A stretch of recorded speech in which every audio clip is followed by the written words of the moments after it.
ఇక్కడ ప్రజలు చాలా హ్యాపీగా, పర్పస్‌ఫుల్‌గా ఉంటారంట. చాలా జాగ్రత్తగా వాళ్ళు ఫుడ్ తింటారనమాట. అయితే జపాన్‌లో ఒక కాన్సెప్ట్ ఉంది. ఇకిగాయ్. ఇకిగాయ్ అంటే పర్పస్ ఆఫ్ లైఫ్. మనం ఎందుకు బతుకుతున్నాం? అక్కడ చాలామంది మంచి పర్పస్ పెట్టుకుని 100 ఏళ్ళు, 90 ఏళ్ళు బతికేస్తారంట. ఆ పర్పస్ ఆఫ్ లైఫ్ తెలిసి దానికోసం పనిచేస్తుంటే ఇంక జీవితంలో అనేక విషయాలు మనం మర్చిపోతాం అనమాట. ఇంకా చావు కూడా మర్చిపోతాం. కంప్లీట్‌గా హెల్తీగా ఉంటాం. రోగాలు కూడా రావు. ఆ పర్పస్‌లో ఉన్నప్పుడు కాళ్ళు నొప్పులు, చేతుల నొప్పులు, నడుము నొప్పులు ఏమీ తెలియవనమాట. సో, అదేవిధంగా ప్రపంచంలో బాగా ఎక్కువ కాలం బతికేవాళ్ళు, ముఖ్యంగా హెల్తీ ఏజింగ్‌లో ఉండేవాళ్ళు 80% రూల్ ఫాలో అవుతారు.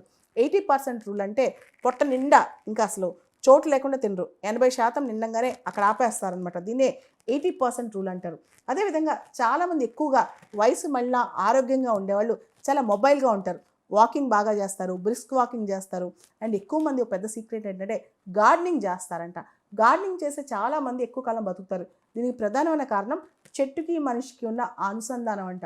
గార్డెనింగ్ చేసి వాళ్ళ ఫలాలు వాళ్ళు చూసుకోవటం, దాన్ని వాళ్ళు తినటం, వీటన్నిటి వల్ల ఆ కనెక్టివిటీ బాగా పెరుగుద్ది.